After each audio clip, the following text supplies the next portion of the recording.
Welcome back. Welcome back to another episode of Till the Wheels Fall Off. I'm Matt. I'm Paige. Let's talk about support and how you support somebody today. Let's talk about the truth of support, and let's talk about the myth of support. One of the most common messages I get anyway is, how do I support him? What can I do to support him? What does support look like for him? Treatment centers, IOPs all over the world are giving family members documentation on what support looks like. We've actually got some of that here with us right now. We're going to read through it, give you our take on it, and we're going to give you our common sense beliefs on what support actually looks like, what you can and can't do, like truly, how you can protect yourself through this entire process. And this is sort of a boundaries discussion. It's sort of an expectations discussion, and it's sort of distilling down the reality of recovery for people and having an honest conversation about how much your support can actually affect somebody. I think it's going to be really crucial. These conversations aren't happening nearly as much as they probably should. Yeah. Before we get going, thanks to SoberLink for being the sponsor of today's show. SoberLink is the world's greatest accountability device that happens to look like a breathalyzer. It's amazing. And if you're someone like me and you're trying to rebuild trust, put your money where your mouth is. If you're serious about it, prove it. Get a SoberLink. SoberLink isn't just an accountability device for you because you're serious about stopping this time, because you will have a network of people that get alerted every time you use it, and that is a deterrent. My favorite thing, Paige's favorite thing, is that it's really a gift that you give your loved ones. They're sick of looking for bottles. They're sick and tired of checking the location. They're sick of with worry, thinking about what you're doing or not doing. Give them the gift of transparency. That's what SoberLink really does. So if you're serious, as you say, about rebuilding trust in your relationship, you have no more excuses and no more reasons to run and hide. Get a SoberLink. It has facial recognition technology and it's tamper-proof, so you can't mess with it. So when it comes to rebuilding trust, I can't think of a better tool other than just changing your behavior and doing it the right way that can assist people in expediting that process, because that's what we're really about here. And if you're somebody that's on the other side of this and you're like, I'm just trying to keep my kids safe, SoberLink's there for you in those moments too. Trusted by over 200,000 people. It is court admissible in all 50 states and in Canada, and it's considered the gold standard in court. And it has now never been easier to get into a SoberLink. There are no more upfront costs. They've removed that totally. You can now rent a device for as little as $19 a month when you sign up with a qualified one-year plan. You can just rent the device. No money out of pocket day one. And since you're an awesome listener of this show, you can go to soberlink.com/wheels and enter in your email address, and they'll send you $100 to help pay for that monthly plan. Doesn't get much better than that. Again, that's soberlink.com/wheels. Enter your email address and take advantage of this latest offer. While you're on the internet, check out tufo.com. That's where we've got everything. We've got a free Facebook community over there. And when you get into the community, you can discover our new Discord server. Facebook is getting rid of Facebook community chats. A lot of our members, wheelies, are using these chats to connect with each other regionally. Sometimes it's topic contingent, like there's an early recovery chat. There's all different kinds of chats. No contact. No contact. Yeah. Mm-hmm. If you're no contact, that's a certain, you need some people who really get what you're going through, and Absolutely. They're in those chats. And so we've got them all lined up, and that's totally free as well. You can come check it out. You're going to have to find it in the community though. So, and if you're a listener and someone else isn't, don't tell them. This is for listeners only. Yes. It's just for you guys. We want you to keep this safe. Yeah, we want you to come and check it out. Over on our website, you can also find out more about us. We've got merch up there. We've got a blog, which is updated more seldom these days because of my Monday episodes. But there's still a bunch of old stuff on there that's really great that you can go back and read. Like probably like 50, 60 blogs I wrote over the last year. We've got sweatshirts, more on the way, hopefully soon. Having trouble sourcing these things. Some hats. We've got stickers. We've got recovery rocks. That's a recovery rock right there. It's got our logo on the front. On the back, it says, "Thank you for being my rock." This is a really cool way to acknowledge your spouse's portion of the journey, because you don't get a whole lot. If you're a member of an Al-Anon group, we're part of this story too. Yeah, you would get recognition from the members of that group. But what about you showing recognition and appreciation, especially in something that she probably showed you in the first place, right? It's a pretty cool way to acknowledge someone else's interests and their role in your recovery and in your life as you're working to be better. So that's a really cool way you can acknowledge that. Wheelies like to give each other this too. They do. Because they really lean on each other during the hard times. It's amazing. Before I forget, we have these awesome water bottles. These are not for sale. These are for giveaway. These are for free. On the front, there's a poem, and I've tried to mess with it in this camera. And let me see. No. I I don't think that's working, babe. I don't know if that worked or not. It says, I wrote this poem a while ago. This is a part of it. This is the end of it. Yeah. There's a fire inside you. It burns from within. The source of your light is never from them. It's a reminder. I wrote this to Paige and my daughter, but I think it's fitting for wheelies as well, to remember where your source of strength really does come from. It's pretty powerful. And we are trying to get away from putting TUFO over everything, even though I think it's awesome. And not everyone wants to explain what that stands for when they're in the school drop-off line. So eventually they do, though. It's kind of eventually cool. they do. Yeah. But in the beginning, we totally get it. Yeah. So we need stuff like it's just got a cute poem on it. We're going to be giving one of these away on Instagram and one of these away in our Facebook community. So anyone can participate. Even if you don't have a Facebook, we will have instructions soon on how you can win one of these things. We will send it to you with a sticker or so. I'm sure we'll probably throw a sticker or two in there. Yeah.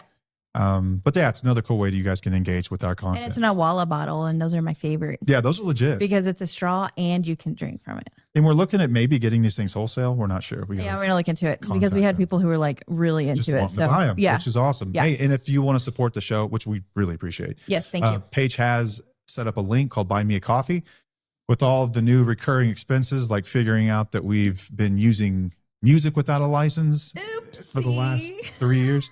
Apologies, by the way, for the creator of that. We did know. Pay it. Did take care of that. I thought apparently there's a difference between public domain and royalty free, and I just thought they were one and the same. It's not true. Turns out it's not true. Nope. But anyway, we learned something new. If you wanted to give back to the show, if you've ever wanted to contribute in some way, there's in any of our social media profiles, you can click in there and you can enter in a recurring amount or a one-time amount. And we really appreciate it if you do. And we love you all the same if you don't. Also, you can send us an episode suggestion. If you click the show description on this episode right now, there's a little button there and you can send us a suggestion for an episode, which is really cool.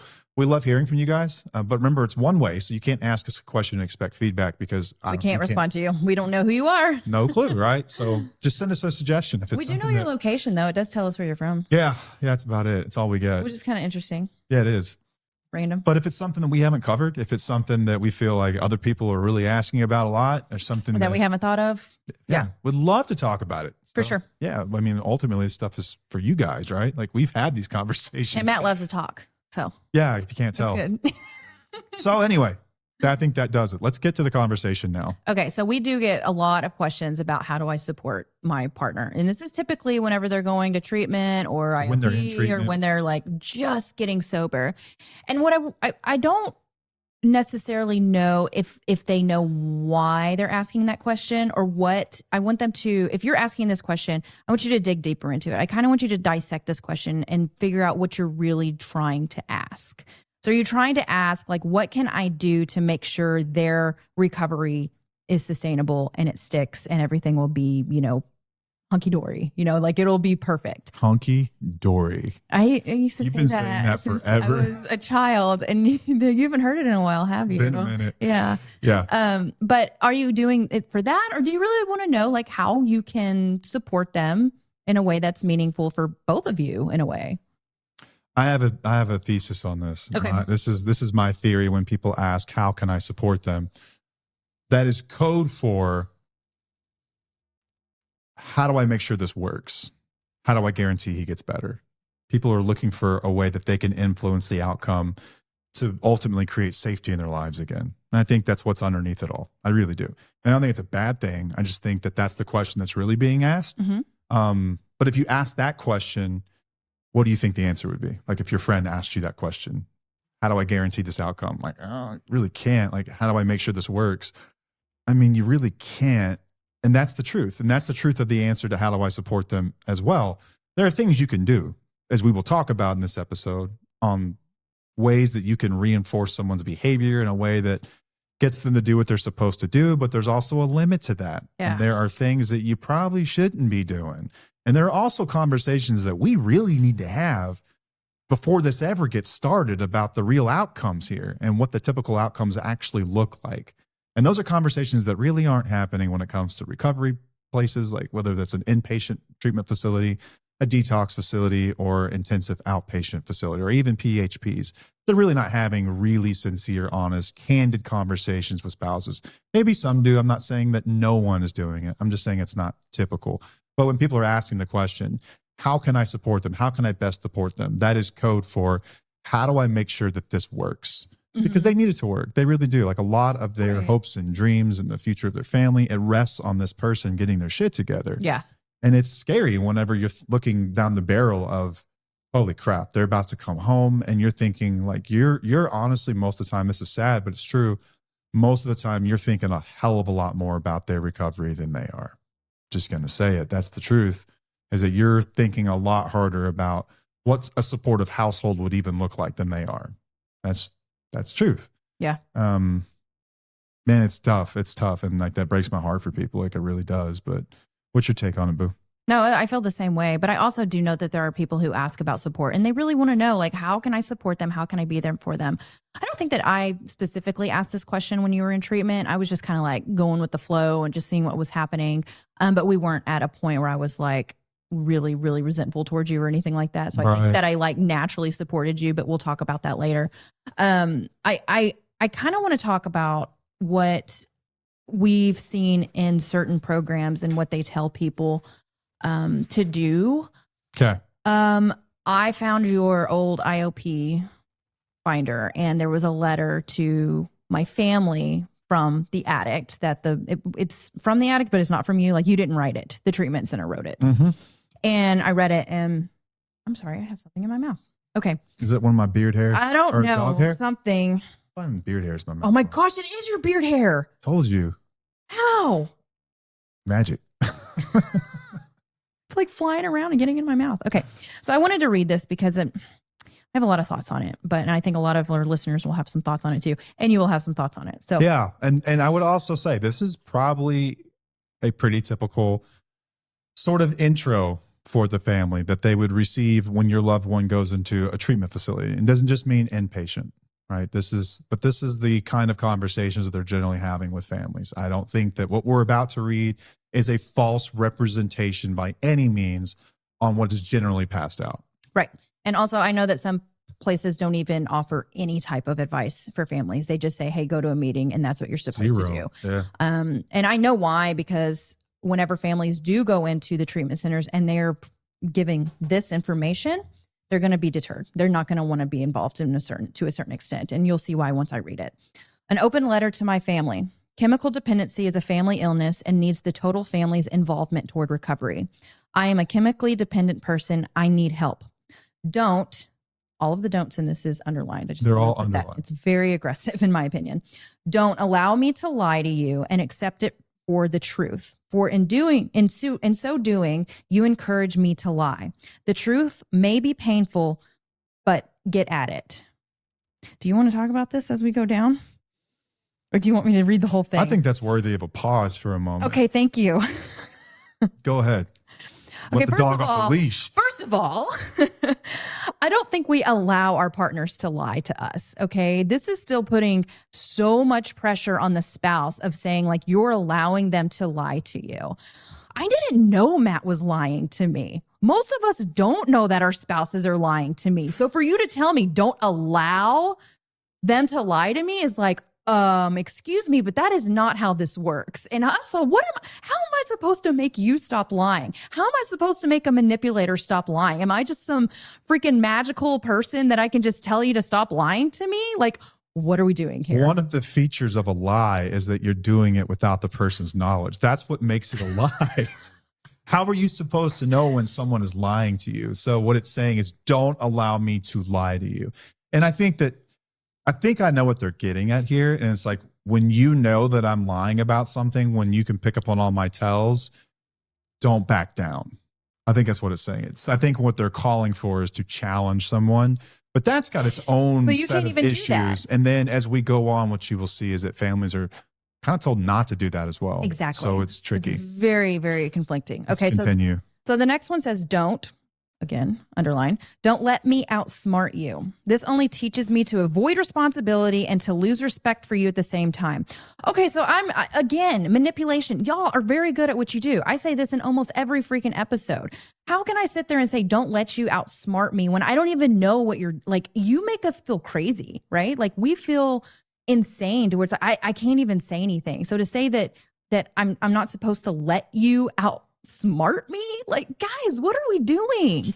If you didn't want to outsmart me, I would tell you what that would actually look like. You would be tracking bank transactions. When I got home in the afternoons, you would be counting cash and doing the math with the receipts.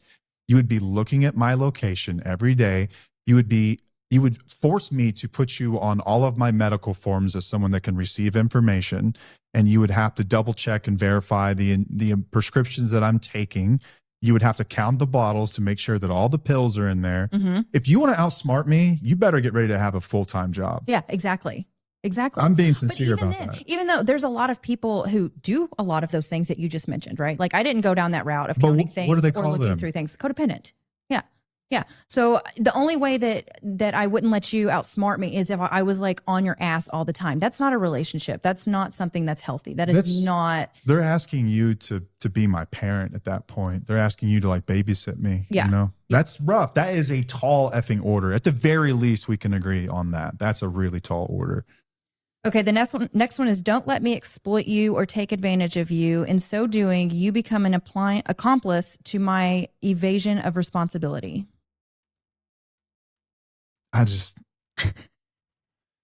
Okay, so I think that any organization whatsoever that deals with spouses and partners has talked about enabling, right? Enabling someone. And so if they're asking for money and their pattern is that they use that money to do something they're not supposed to with it, are you an accomplice?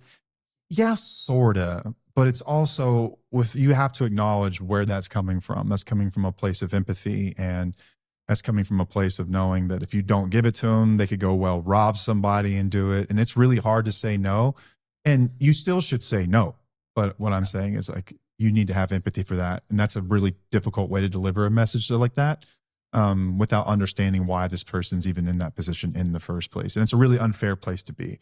And it's asking so much of this person that we assume to be totally fit and healthy and have their shit together. And that's just rarely the case because of what they've experienced living with this manipulative, abusive person. Right. And we're just assuming that they are so well put together that they can hear information like this and know and discern exactly what to do.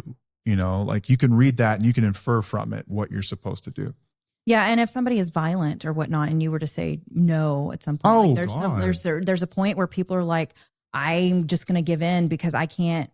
There's going to be consequences if I don't. Right. So then that's putting it on the spouse again, where it's like you're giving and giving and giving, but it's like, but the other person is violent and abusing and harmful. Like, why are we not focusing on that instead of the other way around? Yeah, man. So I mean, there's obviously like there's that part, and when it comes to enabling and stuff, it's really difficult. Don't let me exploit you. Oh man, it's tough. Okay, the next one is don't lecture me, moralize, scold, praise, blame, or argue when I'm drunk, high, or sober. Sober. What? You may feel better, but the situation will be worse. Okay, so you're not allowed to stand up for yourself at all, or what? Well, it says earlier, don't let me lie to you and accept it for the truth. Don't let me outsmart you. Teaches me to avoid responsibility. In doing that, at some point, you might have to give someone what many would consider the third degree, AKA a lecture, in having a serious conversation with why what you did was not okay. I don't know how the fuck else you communicate something like that. Excuse my language, but at some point it's going to sound like you're scolding them because you are. Let's just be honest. You are. What this is saying is don't do any of those things. Like don't correct them. Don't do any of that. But right before then, what we're getting at here, it's not so we can say, aha, gotcha, hypocrites. No, what we're getting at here is that the signals and the messages that you're getting as a family oftentimes are mixed at best. And I think that they're vague at best and they're confusing at best. Well, I also feel like they're blame shifting as well. Yeah, they're victim blaming in a lot of ways. Or they're placing the responsibility, it's the wrong way to put it. They're placing responsibility oftentimes on the victim of abuse. And this is something that's really yet to be acknowledged from a trauma-informed model, right? Rather than the disease/codependent model, where this makes sense if you're reading this to someone who is codependent, because what it sounds like though is that this is a stupid person that doesn't know any better, and they're so ignorant that we have to give them really essential instructions on how to like live. Where we're really underselling what these women usually are. These are women who are running an entire household by themselves. Yep. They're taking care of children by themselves. They're handling finances by themselves. They're doing everything. Y'all, these are and not having jobs. They're not stupid people. No. But this is written as if you're a child. Yeah, and, it is. You know, it is. It's just, You're it's right. like the whole tone of it is so effing demeaning. It is. And that's what I hated about a lot of the literature about what wives ought to do and spouses ought to do, is it's really, really written like you're being talked down to. Yes. Like they're punching down at you. Exactly. Like something's wrong with you, as opposed to recognizing that you have picked up on these behaviors and these patterns because you're holding on for dear life. This is survival. And these are trauma responses. that's all. I know we talked about that in the last episode, and I don't want to spend forever there, but that's my take. So I'm just going to go through the rest of this. Don't lose your temper with me. It will destroy you and any possibility of helping me. Well, this is also putting you on the responsibility to help them. Don't allow your anxiety to compel you to do for me what I must do for myself. So I'm really big on, I do teach a lot of and encourage a lot of people to don't do for them what they can do for themselves. I think that's an important thing to have, just as even a parent, a spouse, whatever, as a human. But I don't like how it says don't allow your anxiety to compel you to do that. Most of the time they're doing this out of survival. It's not that they want to do it. It's that they're doing things out of survival. Yeah.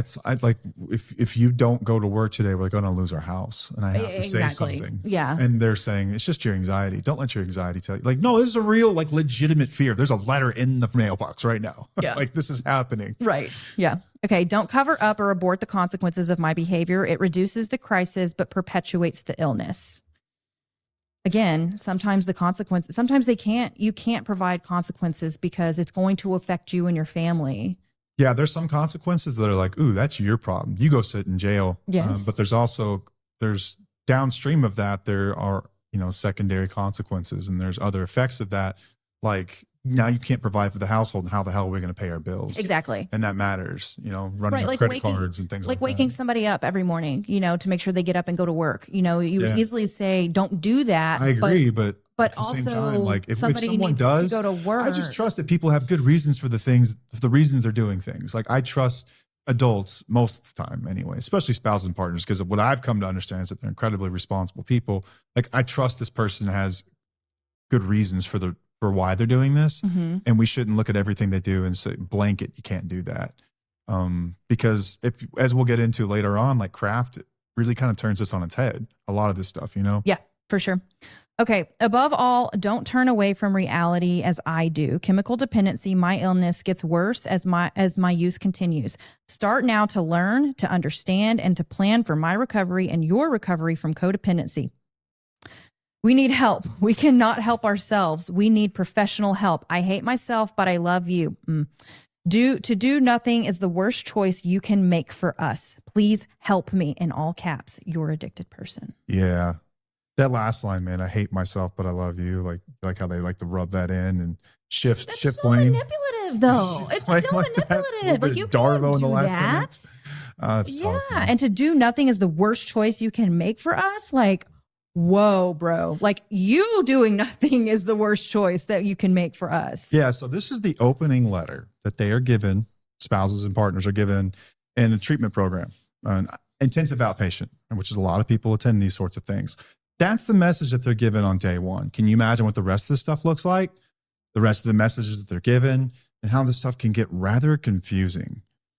This is something that needs to be clarified. I think at the very least, like, let's clarify it. Okay. And so where do we go from here? What are you talking about with clarifying? What were you talking about? I think that the rest of this episode, that's what we're doing. Is we're clarifying. Okay. Well, you would agree that's confusing as hell, right?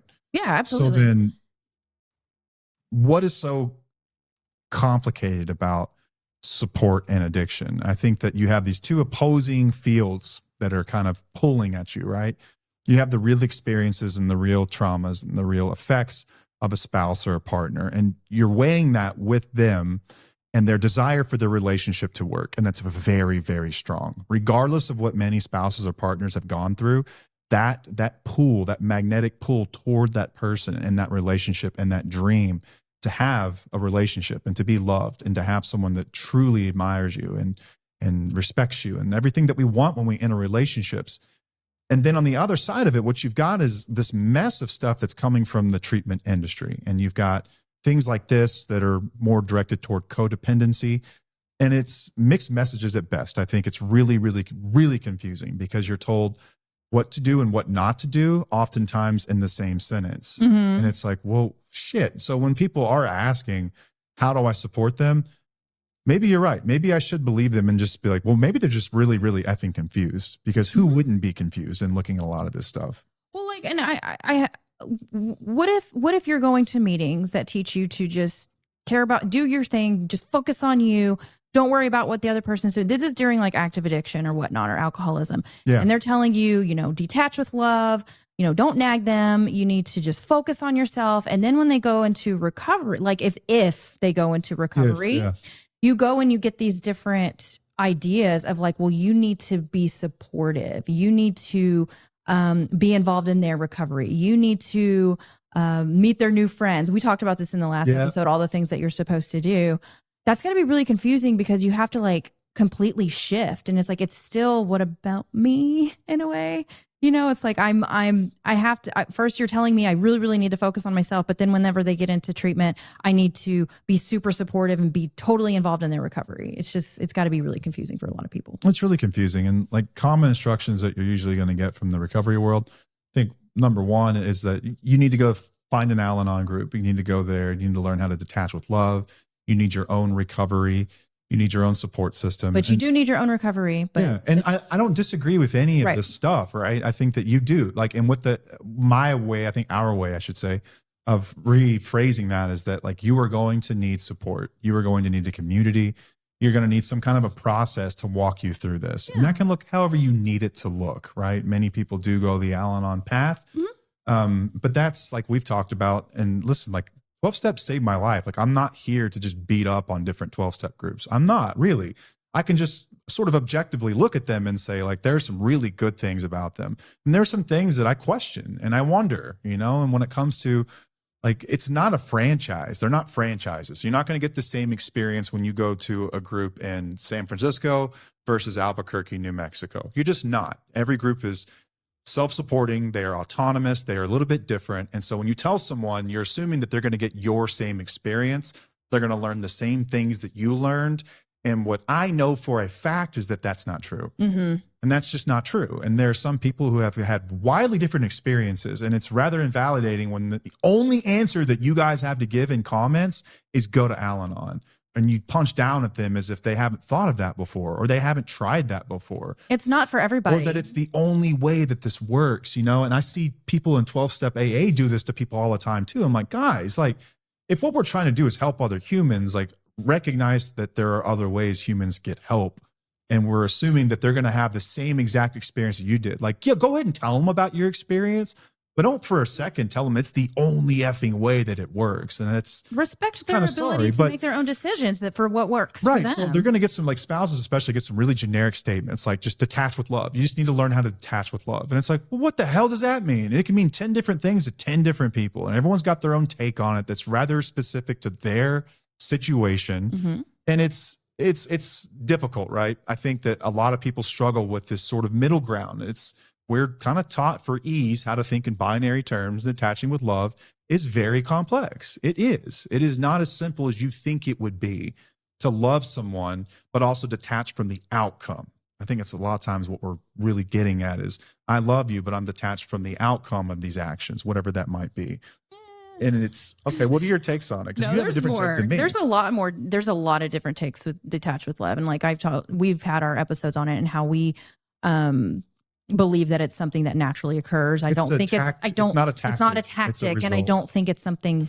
But I see where people are like detaching their emotions from their loved one. They're detaching their lives from their loved ones. They're like detaching, but they're still loving them, but they're still letting them do whatever they want to do. Like there's not much accountability there. Yeah. It's more of just like detaching from like doing your own thing. And I'm like, well, but this is a marriage, there should be some type of accountability and bonding and all those kinds of things. So I don't know. I think that can go multiple ways, and some people misinterpret it, and some people might not use it in the way that I feel is the best way to use it. Yeah. Detaching with love I think that it's sort of the long route for It's almost like emotionally leaving a relationship before you physically leave a relationship in a lot of ways, as you start to redraw the boundaries of your expectations and what you would expect of somebody, and then begin to understand that you are independent of them, even though you're still in a relationship, that you can love them without being intimately involved with them in their lives and their drama and what they're doing or not doing. And you can love someone from a distance. You can, you truly can. You can love someone and leave a relationship. You will probably always love them. Yeah. And love is not, I mean, but I think that it is always a result, not a tactic. If you seek to detach with love by detaching with love, you will fail. If you start to redraw your expectations, you start to recognize where you begin and they end, the result of that process is that you will detach with love. You can't seek out to do it. It's a result of these other things. I think sobriety works a lot of the same way too. Yeah. Yeah. I think what I was after in sobriety was I was trying to stop drinking, and in not drinking, I thought I would be a better person. But what I did was I just started to work at being a better person, and the result was not drinking. Yeah. I think it works the same way. Right. It's a result. It's not a tactic, if that makes sense. Yeah. And people that I have seen use it as a tactic change my mind, but you seem miserable all the time, every one of you. So just saying. You're always mean. You're always so angry, goddammit. I don't know, man. Some people have been really angry in our comments lately when it comes to that. Okay, another instruction they get. Don't nag, don't criticize, don't confront, don't talk, don't, which is what we said. I mean, seriously though, like what the hell, dude? Like, or just, you're just supposed to be kind all the time. Like it doesn't work that way. But that's basically what was said in that letter too. It was like, don't nag, don't lecture, don't do any of those things, which we've talked about this in, like in other episodes. Like obviously it doesn't get you anywhere, and we've encouraged people not to be aggressive and use their anger as fuel to do actions instead of like using words or whatnot. So but a lot of the times this rubs people wrong because they're like, okay, but what am I'm mad, what am I supposed to do, and it's like, but they're telling you don't do that, don't lecture, don't criticize, don't confront them, don't say anything mean to them. It's like, oh, okay, but I don't know. And you're sort of creating a system in which like you are destined to be walked over. Here's what no one ever says either. And I think that whenever with the very start of all of this is that it is a very real and possible outcome that you two are no longer together at the end of this. Mm-hmm. And through this process of recovery, one of two things will happen. You will figure out how to make it together, miserable possibly, or sober and happy possibly, or you will separate. And no one ever says that. That's just a reality that no one ever really wants to discuss. People have to figure this out on their own, but no one ever really wants to say that. And then we'll get to that kind of at the end, but that's the truth. I think if you present that as an outcome that happens for a lot of people, it kind of changes the way that you approach it in a lot of ways. Yeah. I think it really does. Yeah, for sure. So when I think about this question, how do I support them? What do I do? I want you to not complicate it too much yet. Let's start to think about what you would do for a friend in any other aspect of their life whenever you felt like they needed support, or whenever they needed support, or maybe whenever they asked for support. Let's think about in the context of someone who's going back to school to earn a master's degree or something. Let's think about someone who's training for a marathon. Let's think about someone who's trying to get fit. Yeah, trying to get fit. Like whether if it's school, career, like they're really working their way up, whatever it is. Yeah. Dude, support is generally encouragement plus space. That's usually what we're doing, right? We're encouraging them along the way. We're listening to them as they're talking about what they want to do and like what they're after, what their goals are. You're interested. That's what like half of friendship is. It's literally basically what support is. It's just like, I'm interested in what you're doing. I'm going to hear you. I want to be here to listen to you. Yeah. I'm going to push, like encourage you and give you some positive reinforcement. And when you feel down, I'm going to be there for you too. And we're going to talk about it. Like that's basic support, right? Yes. I was talking to this guy one time about marriage, and I was like, dude, I would say like 80% of marriage is just giving a shit about what your spouse is talking about. Like really, like what are their interests? What are they into? What's going on in their lives on a day-to-day basis, and actually listening to it because you're interested. You're interested. You're not because you're trying to get something out of them, but because you're actually interested. That was difficult for you to get to at some point. I was consumed with myself for a very long time. But if you think about it though, like now that we do that, or now that you do that now, is it easy? Like, how do you feel about it? I don't even think about it. Like, I just think about you. Do you just think of like, okay, I'm just really interested in what you have to say? Like, genuinely interested. Like, same thing with our kids. Like, I'm genuinely interested. Like, I want to know what he did today at the lunch table. I'm curious what she said. What's the drama? I want to know. It's like a soap opera. It's fun. Right. It's interesting. Great. It is. And but with your spouse or any of your friends, like, care. Like, I don't know how to say, like, you should care about what people you're close to you are doing and like what their goals and dreams and aspirations are. And that's not, I don't know how you teach that. Like, just start caring, start to think about it and focus on it. If you have trouble with empathy, go back and listen to my episode for Monday, because I talk about how to develop that and how to actually develop introspection and emotional intelligence, which is a huge part of this. But like, think about it as any other area of life. How would you support somebody, guys? It's encouragement plus space. In addiction, though, it gets a little muddy because support is oftentimes like absorbing damage. It's ignoring betrayal. It's maintaining hope, even when evidence states completely contrary. And that's the difficulty of supporting someone in recovery. Also, there's this difference in expectations. Oftentimes, many couples who are going to treatment, wife feels like, I'm going to get this totally different person that comes back home. And that's just not the way it works. Nope. They're going to go away for 30 days. They're going to learn a lot of stuff. They're going to be focused on themselves. They're really not thinking that hard about the relationship in there. They're not really talking about how to rebuild relationship. Like, their goal in treatment is to stabilize you, give you enough of an education so that you can get out and then start to actually work recovery. That's it. Like, treatment is almost like ICU. And then when you get out, now you get to go to physical rehab and you start to do the day-to-day stuff while going to work. That's like what recovery is. It's the day-to-day living with life, learning as you go kind of stuff. They're not really in there thinking about it like you guys are. They're just not. Like, they're oftentimes focused on themselves. They're thinking about like their triggers and their trauma and their relapse prevention plan, getting all that sober. shit. Yes. That's it. And so I think that there's just this expectation that someone comes out and it's almost like a body shop. Like, you drop your car off and they come out and it's like fixed. And that's not the case whatsoever. No, but I do believe like there is like, I noticed you were different when you came out. You had a new light. You had the light that you had when I first met you. And I think that that was something that gave me the confidence to support you and push forward and do those things. Now, I feel like if you didn't have that light, which I think some people, there are some red flags, you know, when they come out of treatment. If you didn't have that and you were like really frustrated and angry and pissed off, I don't think I would have been able to support you as easily that way. Yeah. I could totally see that.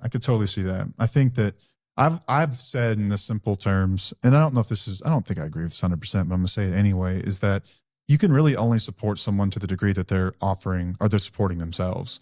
And that's with their efforts, right? So like, let's say I was training for a marathon, you wanted to support me. How would you do that? A lot of it is like cheering me on. It's telling me that you're proud of me. It's like, you know, asking me questions about like what my training schedule looks like. And is it difficult to get up that early? And like, awesome, can I come with you sometime?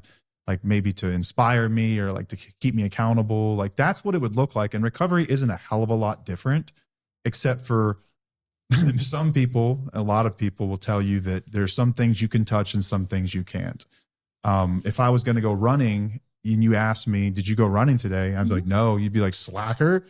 But if I didn't go to, you're not allowed to ask me if I've been to meetings because that's codependent. And then if I told you no, and you called me a slacker, what's going to happen? You know, you're going to get grilled for it. Yeah, but then sometimes they encourage you to ask about the meeting. So it's really confusing. It is. So that's why I don't even want to look at like all that stuff that's giving out there. I want to say based on our experience. Yeah. So I think that recovery and support, oftentimes it's going to be contingent on the motivation that person has to really take this thing seriously. Yes. And I think that you kind of base it off of that and you gauge it off of that, right? If they come out and they're gung-ho and they're ready to go, awesome. You're probably ready to support those efforts in any way that you can. You guys can have a conversation about what that looks like. Now, when I mentioned, I still think that recovery has a lot in common when it comes to supporting someone who's like going back to school or whatever else. It's encouragement and space. And so oftentimes people ask, like, how did you support Matt in early recovery? Paige will say, we had 2 little kids. Whenever he would come home in the evenings after he'd been working all day and I had been dealing with these kids, I got to go to a meeting. And like, I mean that. I would come home and there'd be kids all of one would be crying, freaking out on the couch in like timeout. And the other one would be like at her legs, like trying to pull her pants down, almost like begging for something, whatever it was. And she'd be frantically like trying to do dishes or cook dinner. And I would come home to this and have to be like, I have to go to a meeting and like feel horrible because I can see what's happening. And she would give me this look that's like, are you effing kidding me? But do it. You gotta go. Like you have to do this. This is important. And so she's giving me two thoughts at once. Space. She's giving me that space. Like, that is how you supported me in so many ways. Other ways you supported me was we had long in-depth conversations about the things that I was learning. I would tell you about things that I was proud of with myself. Like, holy shit, like went to a restaurant today and everyone ordered a drink and I didn't. It was like the first time I'd done that. And you're like, that's crazy. Was it scary? Like, how did you handle it? And then you start asking me questions and like, you're interested. We're making eye contact. We're talking about it. Mm-hmm. That's what support looked like for us. Yeah. It wasn't being that interested in what you were doing. Now we're trying to change it a little bit, obviously, to where both people where I'm asking her these sorts of questions too. Right. Exactly. We didn't have that because we didn't know. I wasn't aware that we didn't know that I needed to go down that recovery path or whatnot. Let's role play for a moment here. Okay. Back in that time, had I asked you, how are you doing? Do you think that some of the messaging from the recovery center would have made you respond differently than you would now? Like when you were really drowning, like if I had to send Paige now back then to respond, I think that what you would say is something to the effect of like, I was hurt in ways I never recognized and I have no clue what my recovery is going to look like. But would you think you would have, how would you have responded back then if I asked you the question, what can I do for you? Like, how can I support you? What are you going through right now? I don't know. I don't know how I would have responded to that. I possibly could have just been like, I'm good. I'm good. I'm okay. I've got this. I'll handle this. Like everything's okay. Or I maybe would say something like, maybe could you possibly go to less meetings so that you could help me out a little bit? You know, that's where I would ask for support. But then that wouldn't be right because then you'd be losing on your recovery. And then I would feel selfish for asking you to do that. We did have a sort of conversation like that. And I started going at lunchtime. Yes, we did. But that was like over a year. Yeah, later. Like a year later. That was a year later into recovery. Early on, it was really just confusing. I didn't know that I needed to really do anything for myself. I didn't know that I needed support from you. Right. Really. I just thought that I needed to be there and just go with the flow and support you. Because like we said, like my stuff didn't come out until 4 or 5 years later. So I just didn't know. I didn't know. But I think now with people, it would be better if you're able to know and have conversations together surrounding both recovery and not just yours. Yeah. Not just you. I think it's fair to say that it's rather easy to support someone who is motivated and who's doing the deal. I think it's pretty easy to support that person. What do you do for people that aren't motivated? What do you do for people that come out and like there's guys out there that don't talk for shit. Like they don't say hardly anything. Mm-hmm. They don't talk to their wives. They don't talk about what they're feeling. They don't talk about what they're going through. There can be an elephant in the room that they haven't been to a meeting in 2 weeks. How do you support that guy? Well, I think you need to go back. It boils down to your values. And if you guys still share values at that point, because I don't know if you can force that person to talk to you. Would you be able to force that person to talk to you? I don't think you could force them, no, but I think that you could have a challenging conversation about it. And you could tell them, this is what I would do anyway. And don't take this. Listen, this is not therapy. I am not a professional. Do not take what I have to say as like gold. But this is what I would do because I'm a human and I have opinions about things. This is how I would handle it. If there's someone in my life that wasn't taking this seriously, I've actually had this happen. I've called them to like coffee or something and like, hey, we need to talk, dude. Whatever you're doing right now is not going to work for you. This is not going to work. And it's not me picking on you. I'm really concerned about you. You've made a lot of efforts to try to get sober. You went to treatment, you went to IOP, but now that you're home, you've lost motivation. I would be happy to support you, give you time, motivate you. We can have conversations about this in the evening. But if you're going to sit around here and just do nothing, it's a situation I can't be part of. Yeah.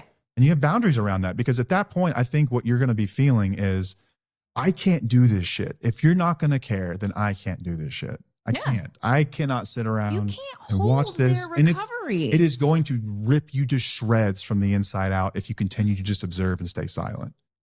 That's a fact. That's true. It's true. Yeah, it's going to rip you apart. So it's And really difficult. You've fired sponsees for not being serious, right? Yeah, fired's a funny word. What I've basically told them It's is boundaries. is that you set boundaries. yeah, basically like, hey man, I will take the shirt off of my back for you. I will come pick you up in the middle of the night from wherever you are. I will help you to the degree that you're like wanting to do this. But like, don't just call me and vent and then never do anything. Like, I have a family. I have other people who really are wanting to do this thing, and you're taking time from them. And I've told them that. Like, don't call me if you're not serious. Like, there are other people I can get you in touch with, but I'm for people who are serious. End of story. Mm-hmm. And I don't apologize for that either. Yeah. No, there comes a point where you just got to like, you've got to figure out if this is somebody that you want to support or not, based on your values and what you want in a relationship. And that information should be in this pamphlet. The information on what to do when someone isn't serious, what to do and how to encourage or how to support someone or how to protect yourself when they're not taking it serious, because that book is written, and every one I've ever seen is written as if this person is going to come home and work this shit like their life depends on it. And that's just not reality. Yeah. That's not the reality of it all. So and true. I think that is something. It is a bit individualized when it comes to that. Yeah, there are a lot of people who are going to take it really seriously. You know, there are going to be some people who come home and they want to change the recipe. They come home and they're like, oh, I'm not doing that. I'm doing this instead. And I've got my own ideas about it. I believe truly that in a relationship, you get a say in a lot of things. And it doesn't necessarily mean that you get to dictate the terms of their recovery. But I think that if you give a shit about other people, you should listen and hear what they have to say. Like, they love you. They have your best interest in mind. I would encourage anyone to do that. But at the end of the day, like, you can have boundaries around what you're not willing to tolerate. For sure. And that's fair, man. That's fair. I think that it's really easy to support someone who's doing the deal. It's really hard when they're not willing to do the deal. And I think craft is probably where the conversation needs to go now. So we've talked about craft. We've had somebody on. We had someone on who was like specialist doing it. Amber Hollingsworth. Put the shovel down. That's the name of the channel, right? To drop the shovel or put the shovel down? I don't know. I always mess it up. Put the shovel down, I'm pretty sure. But anyway, craft is community reinforcement and family training.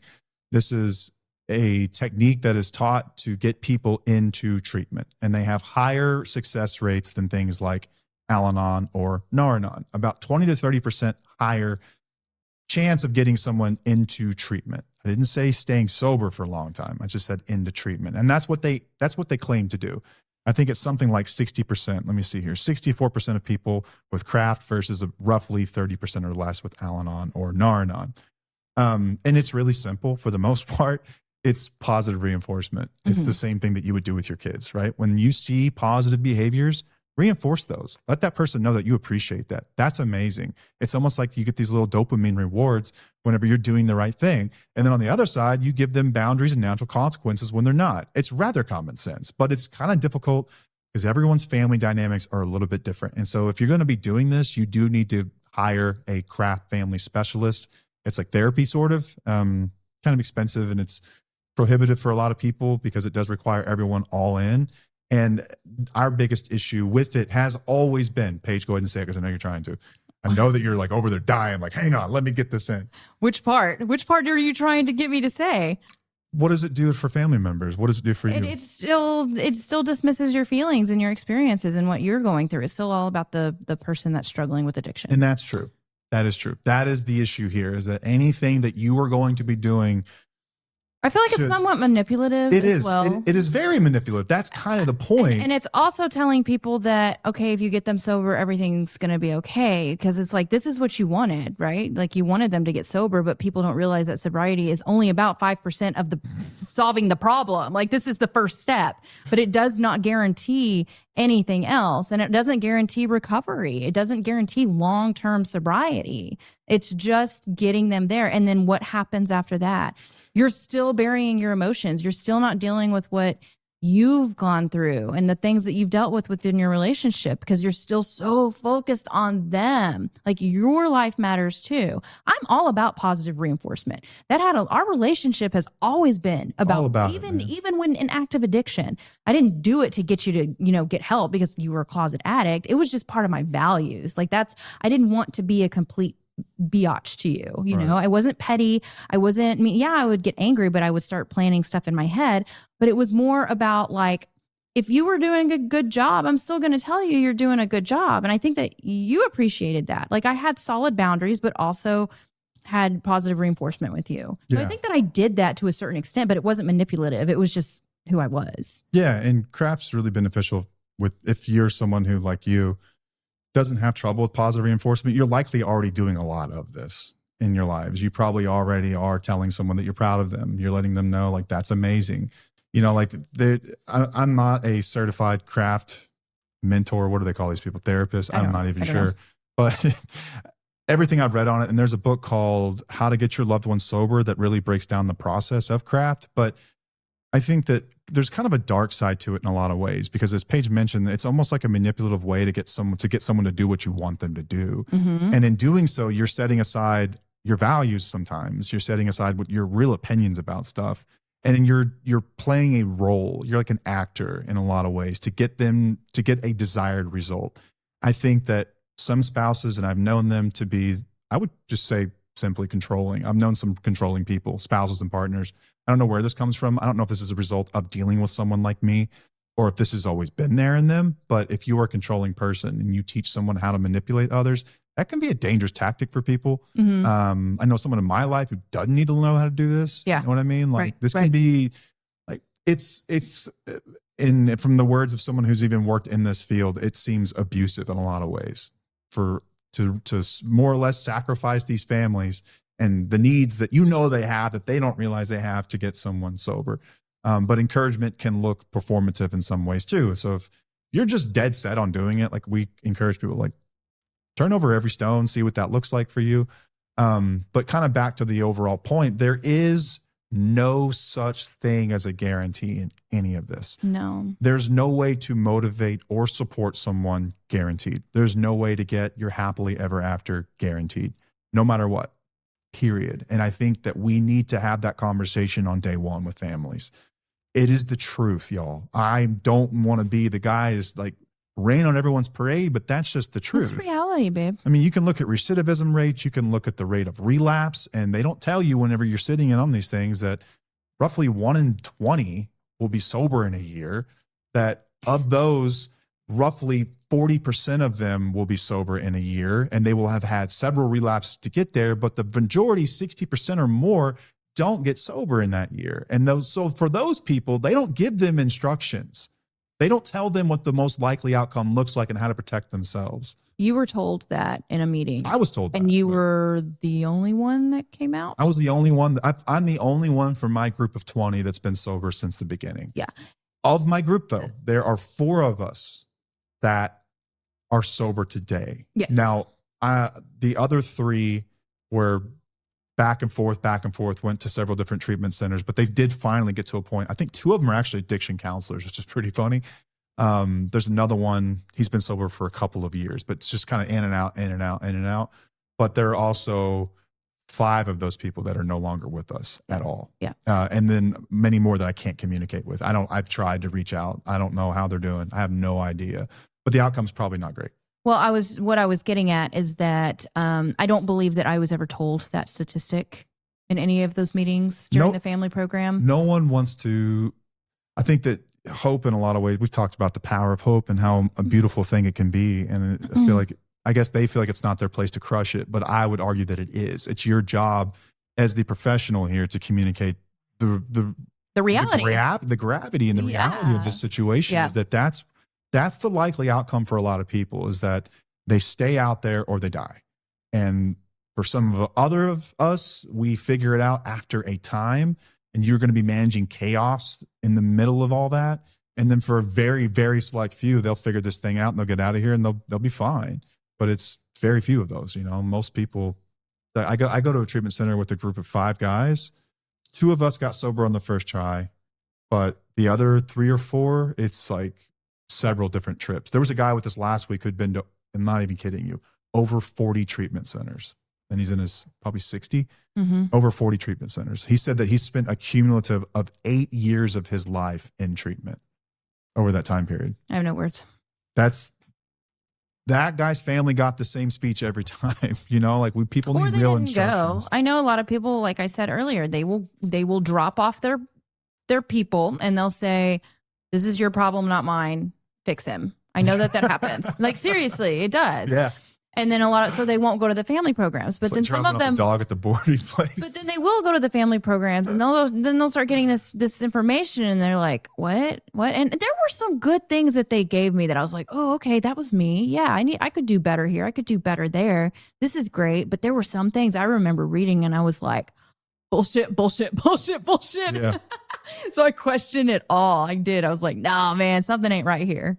And that's why we're here doing this. That's why we're here in a doing way, this, man. we're changing it. We're changing the narrative. Hopefully doing that for people. But I think, I think it's helpful. I think more than anything, just being honest with people. And I think like when it comes to craft, when it comes to like you being supportive, use your common sense. You likely know how to be supportive, and you don't need any of my advice. I think it's as simple as, I will leave it at this: get interested in the things that your loved one is interested in. Yeah, if you're really interested. And also live by the values that you preach, right? So be true to yourself and those values. Lead by example is what I'm saying. Well, no, not just that. Also, don't forget about yourself. Don't be so into them and their recovery, interested in them. Learn about yourself too. Like, find the middle ground. You've got to heal from some things. Y'all got to heal together. You know, it's not just going to be about supporting them. You need support too. You need support from your spouse. You need support from a community of people who are going through the same thing. It's not just about them. It's about y'all together as a unit. Yeah. Yeah. And it is. It really is. Like, for us, it was two people. It was two people really working at it. I just wish we would have been working in the same direction. I was still focused on you. But it was also different because we had little kids. Yeah, little kids will distract the hell out of you. They're really good for that, if anything. But there's a huge burden placed on spouses and partners, and it's an unfair burden. It's an unfair shake. It's an unfair share of the weight, and these mixed messages that come across that make it rather confusing on how to even support somebody, right? Like, a wife is told, like, if you just support him enough, he'll get it. Like, if you like, no one's actually saying that, but they're kind of saying that in a lot of different ways through different mixed messages and mixed signals. But whenever they relapse, you're going to blame yourself because you weren't supportive enough. Because remember, you were told that support matters. So if you were supportive and it didn't work, then what are you to think? There was a thought I was just having. Okay, so we know. Got us an insight? We talk about, I'm sorry, this might come out of nowhere, but I just had a thought. Dude, run it. Whenever, we talk about how environment is extremely important for both parties, right? Yeah, like social learning theory, big deal. That's like our course. That's what we talk about. So what the treatment centers are trying to do is to make sure that the addict comes home in an environment that is different than before. That is conducive to their sobriety. Right. So here's the thing.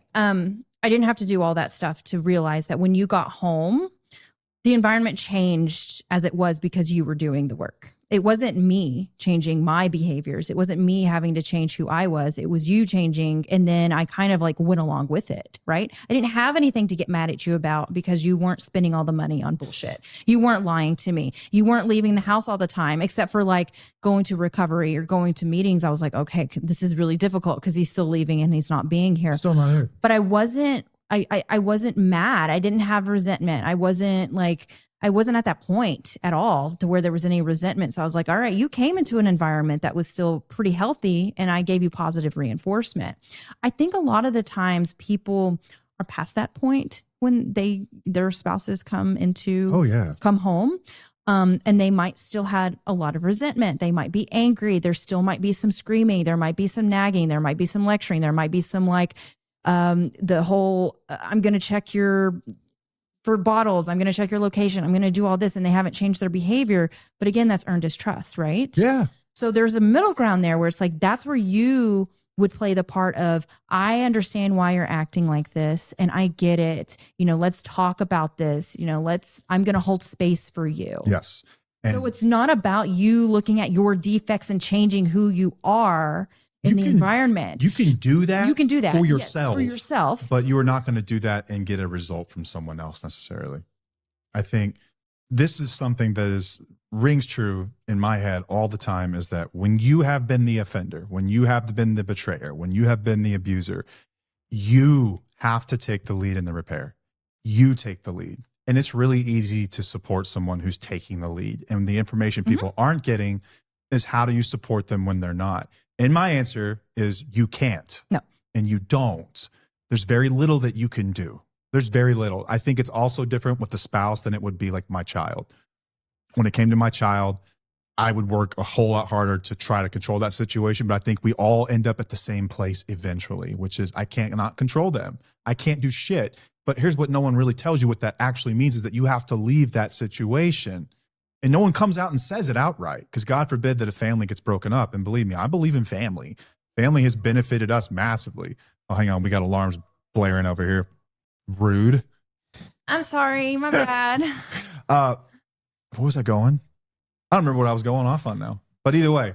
Talking about how we're family. We do it. We do believe in families. It's not like it's right. Yeah. Like I believe in families and families have benefited me very much so. But healthy families. I don't think that every situation is conducive to healthy children, healthy mental states, a happy family. I don't think that just because the parts of a family exist in the same home that you get to call that a family. And no one talks about how to grieve a relationship. No one tells you when it's actually time to get out of that situation. No one prepares you for the reality of someone who's not doing this stuff and taking the lead in repair. And what they'll would like to do is insist that everyone around them rally the wagons and let's get them on, let's get them. My guess is that you've been doing that and you've done that and you've tried everything. Yeah. And there is no such solution that exists that is going to get you exactly what you want. There is no such way of supporting people that will get you your desired result. There's just not. I wish there was. It just doesn't work because it has to come from within. Recovery has to come from within. And it's your job, if you're the person in recovery or the betrayer of trust, to take the lead in repair. It is your job. So if you want this family, go get it. Go get it, man. But if you're a loved one, I think we have to start preparing people mentally and emotionally early on for the reality that you will likely end up split. That's just a fact. I hate saying that out loud, but it's just a fact. Yeah. I mean, it depends on how much damage has been done. Total, right? Yeah. So that's why I was saying, like, whenever you get back into the environment and everything was okay because you were doing the work, like you were doing the majority of the work. So things were changed. I see people in our community that had the same thing. They weren't at that point of being so damaged. And then whenever their partner got sober and started doing things, their environment changed and they changed and their relationship got better just because of that. It wasn't like they had to totally work on themselves completely and wholly, because the damage wasn't that bad. The problem was the alcoholic or addict within that environment. That was the problem. Yeah, their behaviors. So if you remove that and you get that better, or when they start working on themselves, things do start to get better as long as there wasn't too much damage done in the beginning from within the relationship. Right. Yeah. Like there is such a thing as a total relationship. Yeah. Gottman talks about the 4 horsemen of divorce. They are, let me pull them up. Criticism, contempt, defensiveness, and stonewalling. And when these 4 things are present, divorce or separation are basically imminent. Like recovery programs and things like that aren't really necessarily giving you step-by-step instructions on how to fix your marriage. And you can't really fix a marriage with 2 completely broken people either. You just can't. I'm not broken. I didn't say you were broken. Did I say you were broken? I'm sorry. You were totally not broken. No, just in general, like you can't fix a relationship with 2 broken people. Like you do have to do some work on your own recovery to get to a point where you're recovering separately but together. Yeah. I just think that our outcome is just not, it's the exception. It's not the rule. And I wish that were different. I really do. Maybe some of the work that we do and some of the new advancements in therapy and in science and medicine can help turn this in the other direction. I think that would be an amazing, beautiful thing to watch. And we're trying to do that. We're trying, man. But, oh God, there's just so many other people that have to face this reality that, like, regardless of what you do, it's not going to really have that much of a difference. And I don't want to squash anyone's hope. You deserve to have hope. You deserve to dream. You deserve all those things. And we're going to support you no matter what you do. I should have said that at the beginning. Like, we don't care. Like, we will love you every step of the way, no matter what. Yeah. Whether you decide to go back and forth 50 times or you leave day one, or you decide to stay married in spite of the fact that they're an asshole and they're drinking and whatever else. I love you anyway. And we're going to support you and you will be part of us forever. Like, we're not going anywhere for you. We will be here for you because we know that in some way you're getting something from this. And hopefully we're keeping you sane, just like you keep us sane in some ways.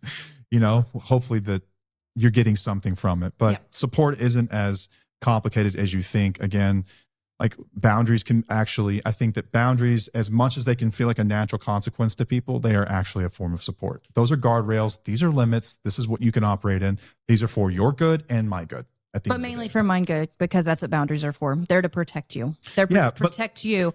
But what happens is sometimes like it does protect them and it helps them and it supports them, but it's really, don't do it for them. It's for exactly. you. Like let's say that you have a serious problem with drinking in the home, and I would understand why you would, or drug use in the home, whatever it is. And you tell them like, if you choose to use drugs in this home, I will have to leave. I will have to go stay elsewhere. I'll get my own apartment, my own hotel room, or whatever else. And then when you do, to protect yourself, remember that's why you're doing it. They're like, oh wow, this sucks. Maybe that does push them toward making a change, but don't count on it. Like, don't do it. Certainly don't do it as a threat. And also come to terms with the fact beforehand that when you set a boundary, you get inconvenienced, not them. Right. Sucks. I did an episode on that. So go back and listen to that. It's if I had $1 for every time I had someone tell me it's not fair, I'm like, I know. Yep. I didn't say it was fair. It's about being safe. It's not about fairness. Like, there's nothing really fair about life at all. No. But it's just a fact. It is what it is. Positive reinforcement can be a really great way, again, to motivate people, to keep them on the right path. Like if you were trying to lose weight, wouldn't it feel awesome if people were like, hey girl, you look amazing. Like I'm going to go shopping this weekend. Can I buy you a new outfit? We can try on some new stuff. Like, wouldn't that feel good? Wouldn't that want you to keep going? Yeah, but you would also have to be into the fact that you're losing weight, right? Me just doing that wouldn't, if you had no intention of losing weight or getting in shape. I think it's challenging for people to have positive reinforcement now that I'm having this thought. Ooh, go. Because you're talking about like weight loss and friends and all that. It's like, okay, that's great. But this person, like my partner and my spouse, like their actions actually did harm me. They've cheated on me. There was hurt me betrayal, emotionally, there has physically. been lies, there have been manipulation, there's neglect, there's all these things. And it's like it's really difficult for some people to have that positive reinforcement whenever that's been happening. For sure. So I just wanted to throw that out there, that I can understand why people would fear that. But if you're really, if your relationship is not done, then in recovery, and you really want to support them, then that is when that positive reinforcement goes together. Do you think that had you gotten to that place where I had just effed up so bad so many times that, like, do you think you could have learned to allow yourself to like give yourself back to that relationship, vulnerability, I guess, trust? It depends on what you did, because infidelity was a no-go in our relationship. So if that ever happened, let's say infidelity, driving drunk with the kids, let's say like, no, you wouldn't give it a shot. No, that goes against my values. Right. That goes against my values. I don't want that for my family. I'm going to protect my kids. I'm going to set boundaries. Like, I'm not going to support you. Like, good. I want you to be a good dad. I would love to support you for that. But as a spouse, no, I'm not going to support you as like my spouse and my partner. If you've done those things, like, you're going to have to move on. But I do want you to get better for our children. Yeah. No, I can't. That would be too much for me. If I had too much resentment when you got sober, I don't think that we would be where we are. You did not, like, you effed up. Okay. You did some bad things, but it wasn't like, I wasn't at that point of where I've been stung so many times that I like hated you in a way, you know? Yeah. I wasn't there. I've seen couples get through things like infidelity, but I've never seen, I'm not saying they're not out there because I'm sure they're listening right now. I've never seen anyone really get out the other side of a pattern of infidelity. Like, I've heard of instances of infidelity, right, and they work through that kind of thing. Okay.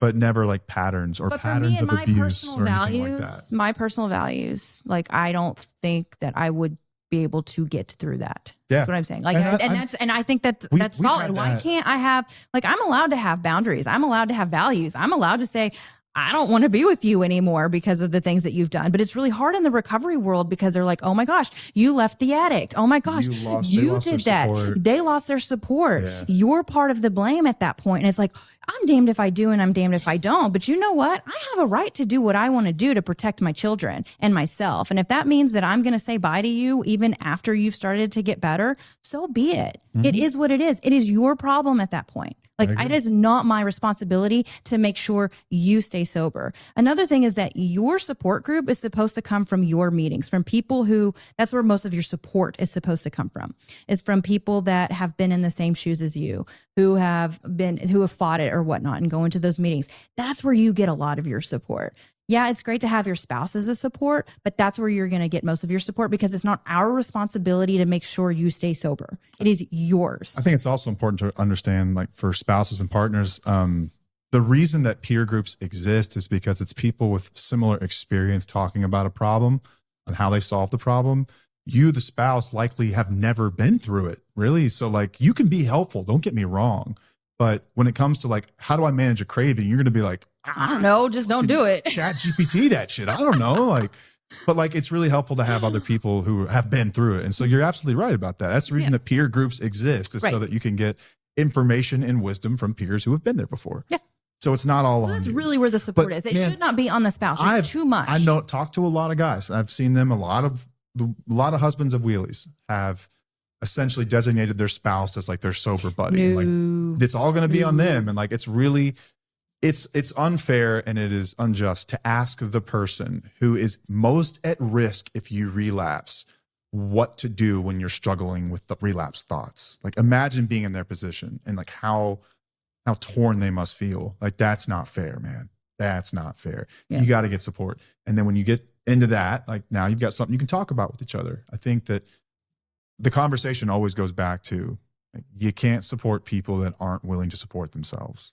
Yeah. You just can't. I'm sorry. I wish you could. Yeah. But I mean, like all in this booklet, it's telling me that this is a family problem and the family needs to support, and the family is part of the recovery, and the family needs to be there. Has been affected. Yes. The family is in that aspect part. The family can assist in providing an environment that is conducive to recovery or to just being a good person. Whenever you see someone do something awesome, tell them that. Yeah. Like it's nothing new. Thanks for taking the trash out. That's what I do. Yeah. But it's not the family's responsibility, and the success of that person is not going to live or die on that family system. Not to mention, I know people in recovery who have very, very toxic family systems. Not everyone in a family system is always healthy, and they've had to leave a family system and go stay in a sober living or an IOP, or then move to a different state, because their background was that they were surrounded by people. Like the apple didn't fall far from the tree. They were surrounded by family that was doing the very same thing. Even spouses sometimes. That's just the reality. Do you hear that noise? I do. It sounds like crickets. Is that a cricket? I'm going to go out there and high five when this is over. That dude's got great pipes, man. It's a cricket. That's got to be a cricket. Y'all probably that means can't fall is coming. Yay! Yay.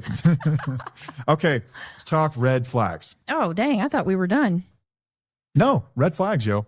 Okay, the red flags of in recovery. So we've told you what support can look like. We've told you the conditions that support really is effective. We've told you about conditions where if someone's not interested, something you can still try to do to be supportive. But what are some red flags to look for? Because that was not really in here either.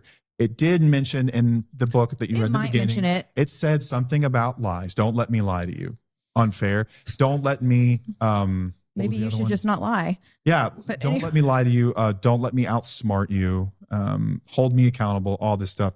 When it comes to red flags, there are the very same red flags that you would give a friend of yours if someone was dating, and you start to pick up on these little subtleties. Like what if someone is hiding behaviors, whatever that might be.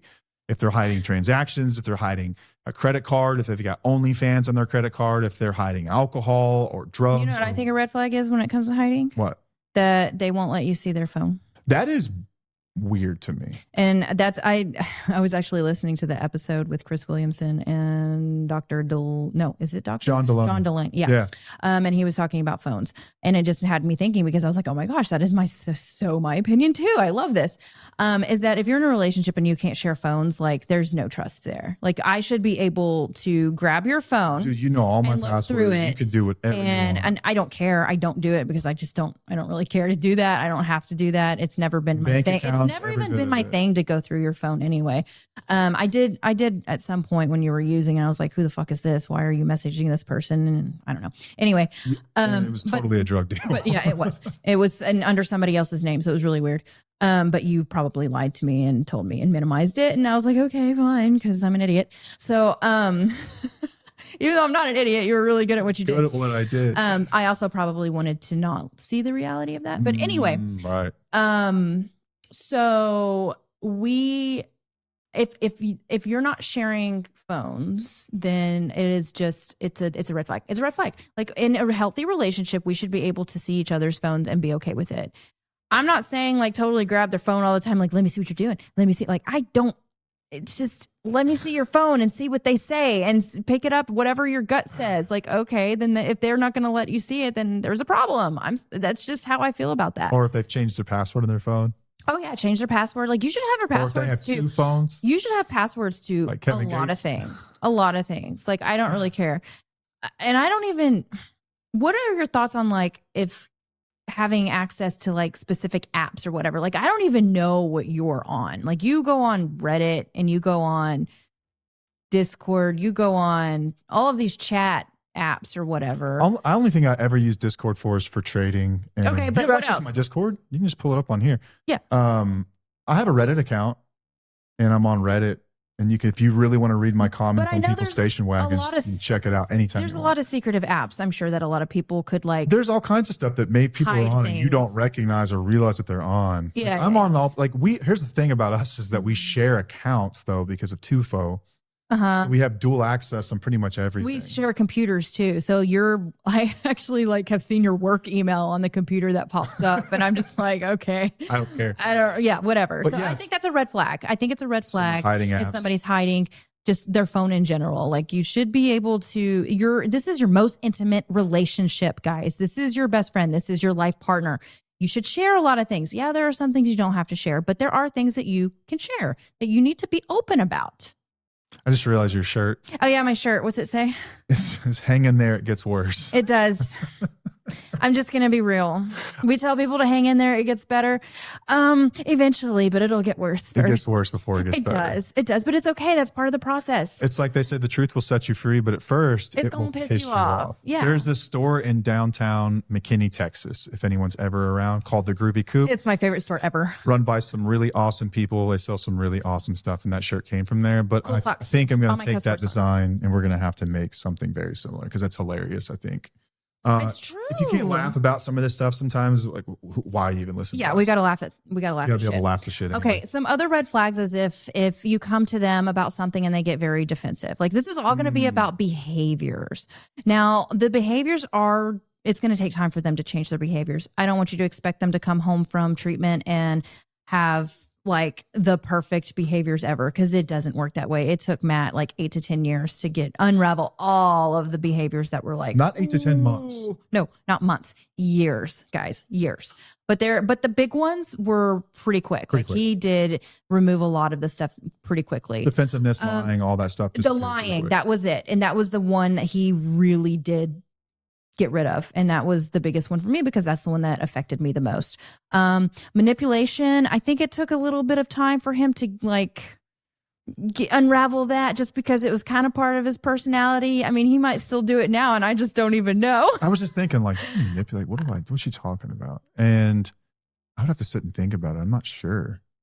I don't know. When you're in a bad mood and I bring you snacks, is that a form of manipulation? That's not manipulation. No, that's being nice. Everyone likes snacks. What are you talking about? But I know it's going to make you happy. No, I can't. That would be on another episode of like trying to think of that. Overthinking this. But let's say that they relapse, okay? And they say it was just one drink. It's no big deal. They're minimizing. They're minimizing that. That is a red flag because they should feel bad about it. Yeah. And go to a meeting or go do whatever. Another one that a lot of people like to introduce. Let's say that you've gone to treatment for a particular drug of choice or substance, whether it's alcohol, if it's heroin, if it's cocaine, if it's pills, whatever it is. And then you come out and you live in a state where marijuana is legal and you notice they have a vape pen they haven't really told you about. Red flag. Yes. If they start using something like 7-0 or Kratom, red flag. Just because these things are legal doesn't mean that they're conducive to recovery. Nope. And what we're really after here, which is processing our emotions from the beginning all the way to the end, uninterrupted, until we learn how to operate as adults. These are red flags. And they are going to minimize this, though, because they're going to tell you it's legal. They're going to tell you it's no big deal. They're going to tell you they have it under control. do not believe it. No, what I want to say is that we have a lot of people who ask us about that. And the one thing that I typically tell them is trust your gut. Trust your gut here because they'll tell them, oh, this isn't a big deal. This is something that it's going to help me sleep. It'll make me feel better. But your gut as a spouse is screaming. It is like something is not right with this. And you could rationalize it yourself and minimize it yourself by saying, oh, well, it is legal. Oh, it's not that big of a deal. But you're asking the question and you know that something isn't right with it. There's something not right with it. You've got to trust your gut on that. So as addicts, like we refer to ourselves as street pharmacists a lot of the times because we're really good at coming up with the perfect concoctions to deal with any sort of ailment that could exist, have been right? A pharmacist. But I think that when you go to treatment, you've lost your license as a street pharmacist, as a user, right?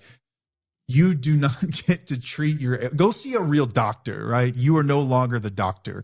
You don't get to decide what you're going to use because you have a pattern that shows that you are incapable. Ask yourself, why are you even using it? If it's for anxiety, okay, that's self-medicating. You need to go to a doctor. Go see a doctor. You need to go talk to somebody. I mean, maybe they give you marijuana, but I doubt it. Or they'll, give you some meds, or they'll tell you to go to therapy. Like for me, for my anxiety, I do therapy type things. We could get into a crunchy conversation here about the God. efficacy of SSRIs versus something like marijuana and which one's really actually more dangerous.